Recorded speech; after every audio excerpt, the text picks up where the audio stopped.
shown is that we've gone backwards. We actually are doing worse than we were when we won all of these things. Black Americans have gotten poorer. There has been trillions of dollars given to the welfare system, and Black American families are poorer today than when they were. That makes entirely no sense. Hey guys, welcome back to my channel. I hope you guys are good, guys. Today we're going to be reacting to Candace Owens rips apart race-baiting students. Guys, let's get right down to this. One thing I'd like to ask you about is, throughout this entire seminar, I hear you, attacking a lot of left-wing, I would say extreme talking points.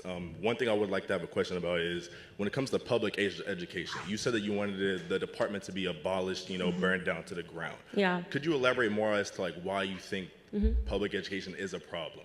Absolutely. So when things started going downhill in terms of the public education system is when they federalized it. Nothing good happens in the federal government. Nothing good. There isn't a single federal department that you can point to and say, hey, that runs expertly. I mean, DMV, talk about anything. Oh, that runs really well. We should really do more of that. The job of the government is to make sure that it has more employees, right? To make sure that government can grow. And their best way to do that is by creating a system of dependency. So it's counterintuitive. I'm a supporter of school choice. People should not be deemed to go somewhere that they're districted simply because of where they live. This is exactly what leads to kids going to bad inner city communities. And it's a huge reason why I am a conservative, is because conservatives believe in school choice, and they tell you that it's racist and it's wrong, and there's no reason why a child should have to go to school based on where they live and not based on where their mother wants them to go to school with their tax dollars that they're paying into. So the Department of Education has been a remarkable failure. There's not a single piece of proof that shows you that people are not reading more, writing better, we're not better at math than we were when it's been established. How can you have anything that takes that much money from the American taxpayer that hasn't given you a single marker for how it's become successful and it still is allowed to exist? It doesn't make any sense, right? So, of course, I agree with you there. I feel like, the federal government is spending a lot of people's money on things that doesn't matter. Another point that you made throughout your event is that you feel like the cause for the deterioration of Black America was the absence of family. Do you not feel, and you specifically cited the Jim Crow era, do you not feel that the times during that era had any effect on that, or do you feel like those? Well, it's an interesting study. So to be clear, I'm not arguing, because this is how a reporter will take me out of context, but Candace demands Jim Crow comes back. Absolutely not. What I'm saying is that is so telling that during Jim Crow times, the Black American family was doing better. Why is that? Because we had to rely upon ourselves, our families were together, and faith was at the center of not just the Black life, but the American life. And what happened, which Black people were given an opportunity to after slavery, was that families were able to come together. They understood the importance of family being together and better values being asserted.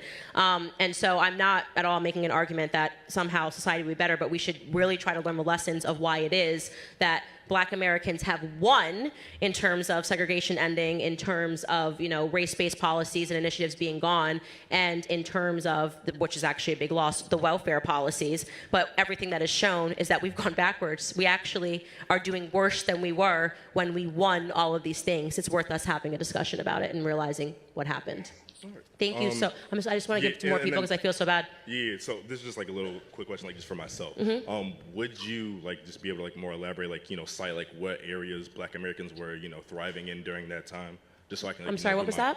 Could you elaborate on what? Because you said that Black Americans, economically, were economically per household, per household, how much money people had at that time. Black Americans have gotten poorer. There has been trillions of dollars given to the welfare system, and Black American families are poorer today than when they were. That makes entirely no sense.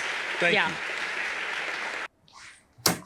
So guys, I am just saying this right now, compared to then, they're actually poorer, which it's news to me, but I want the Black Americans to enlighten me more on this, because I am actually shocked to hear this. I know that a lot has been going on, and I know about I know that families are not like they used to be, because right now the rate of single motherhood is really, really high, but still it's a little bit shocking right now. So I would really like for my audience to enlighten me more on this. I would be really, really grateful. But guys, tell me what you think about this. Don't forget to like, share, subscribe to my channel. I love you guys.